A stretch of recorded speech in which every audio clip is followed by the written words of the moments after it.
There's no time to waste because sometimes dead things don't know or believe they're dead.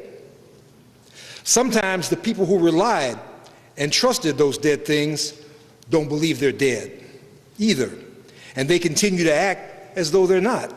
Sometimes, like in the zombie pics, dead things or parts of them wake up almost immediately with a new and malevolent purpose, a mission quite different from what they had when they were alive.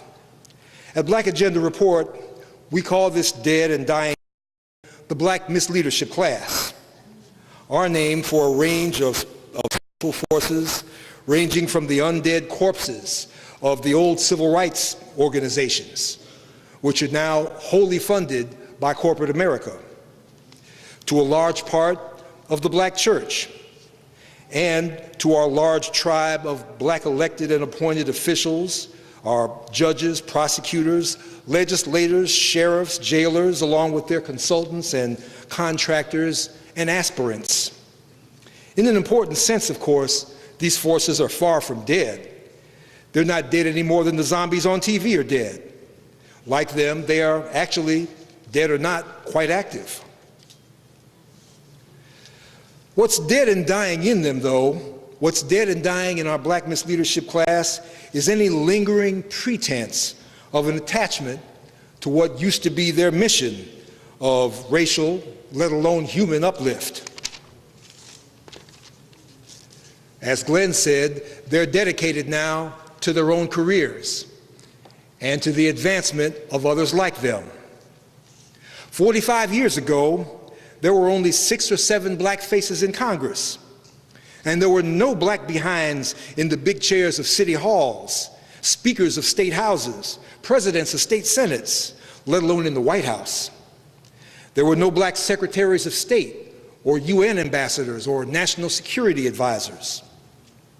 Back in the 60s, 45 years ago, black unemployment was twice that of whites. Can you imagine that? Hey, rural land loss and urban gentrification were huge, huge problems 45 years ago facing Black America. White people in 1965 were a majority in US prisons and jails, although blacks were certainly already overrepresented. Fast forward 45 years to the new century, black unemployment is still twice that of whites. But what we do have is we have a large and prosperous and self-celebrating and entrenched black political class who are not just domestic players, but international players. You know, we've had John Kerry is the first white Secretary of State in, what, 12, 15 years now, isn't he? Andy Young was one of Dr. King's inner circle. He was the one they used to joke about being the one most likely to sell out. Well, Andy went, in the early 70s, Andy went straight to Congress. Afterwards, he became UN ambassador. Andy became Atlanta mayor. And as Atlanta mayor, he blasted, gentrified entire huge black neighborhoods in the center of town. If you drive I-75, 85 through the heart of Atlanta right now, you'll see big skyscrapers on either side of you and monuments to the Olympics. And you'll see the dormitories of Georgia State University. All that used to be a black neighborhood. The Olympics, of course, does that everywhere it lands. That's why all the black people I know from Chicago, and I'm from Chicago, were overjoyed when the Olympics turned away from the south side of Chicago. You wouldn't know that from the media, though, of course. Anyway, after Congress and after a couple of terms of Atlanta, in the big chair of Atlanta City Hall, Andy Young established something called Good Works International. And he went to shill for Nike and a number of other international players. And he even became a close confidant of the kleptocrats who rule Nigeria. And beside that, he's been on the board of Barrick Gold and a number of the companies that are literally looting the Congo and which have been responsible for 6 million dead since the mid-90s in the Congo. So that's black advancement. We're international players now. Domestically, like I said, I live near Atlanta right now. Domestically, the last 45 years in Atlanta, Atlanta's been ruled by black mayors since 1972.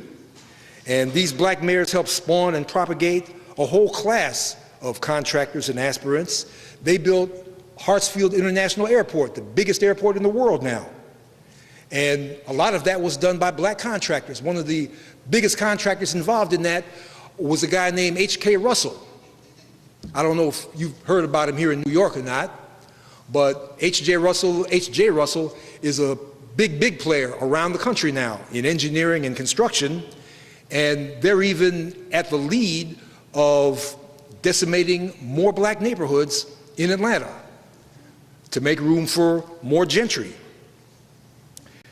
You know what we've got here, also 45 years ago, I forgot to say this, black teachers 45 years ago were the civic backbone of black America, black public school teachers, okay? They had the advantage of working near where they lived. Most of them lived in the neighborhoods where they taught.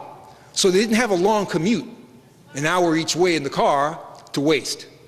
They got to spend all their working energies working with kids in the neighborhood, and they spent the rest of their energies in their churches and in their civic organizations.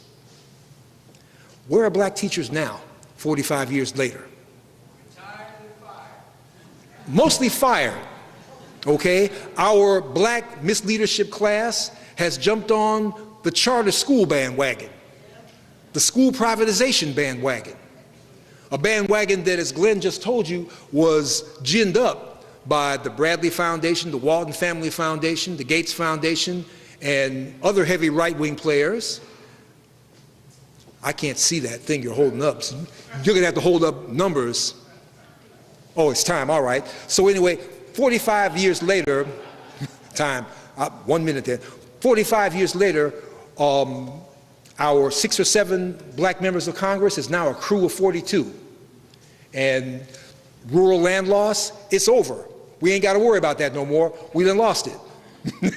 Gentrification is still happening. And, but the black political class is still riding high.